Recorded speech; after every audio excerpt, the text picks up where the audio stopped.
అప్పటి వరకు ఓ మూలన కూర్చో.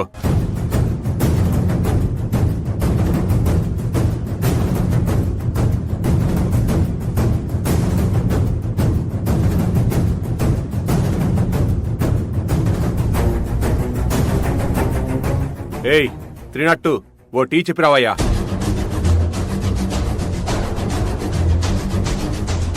ఏ డాక్టరు, నీకో విషయం చెప్పనా? ఇంకో 10 రోజుల్లో నీ కేసు హియరింగ్కి రాబోతుంది. ఇప్పుడు నువ్వు సెల్ పక్కన కూర్చున్నావు. 15 రోజుల తర్వాత ఇదే పొజిషన్లో సెంట్రల్ జైల్లో కూర్చుంటావు.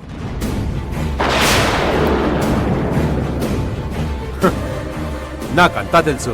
నువ్వు ఆ లావణ్య వాళ్ళ ఇంటికి వెళ్ళడం, అక్కడ గొడవ చేయడం, ఛాలెంజులు చేయడం అంతా ఫోన్లో చెప్పింది ఆ లావణ్య. హే డాక్టరు, యాక్చువల్గా ఆ ఫ్యామిలీ ఉన్న పరిస్థితికి నిన్నిప్పుడే లోపలేసేయమని చాలా ఆవేశంగా చెప్పింది ఆవిడ. కానీ నీ అదృష్టం బాగుంది. కండిషన్ బెయిల్ మీద బయటున్నావు కదా. కేసు హియరింగ్కి వచ్చేంత వరకు, అంటే ఈ 15 రోజులు నేను నిన్నేమీ చేయకూడదు.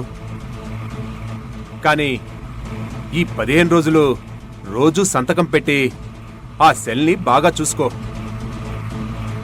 తర్వాత ఎలాగో అలాంటి సెల్ లోపలే లైఫ్ లాంగ్ కూర్చోవాలి కదా. All the best.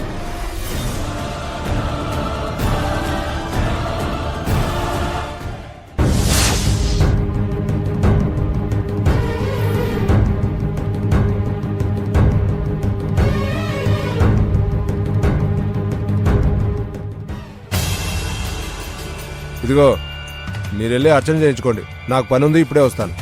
అబ్బో, నువ్వు చేసేది పెద్ద సాఫ్ట్వేర్ పనని మీరు వెళ్ళండి వెళ్ళండి. రావయ్యా, ఈ రోజు కార్తీక పౌర్ణమి. నువ్వు బాగుండి సావాలనే కదా నేను గుడికొచ్చింది.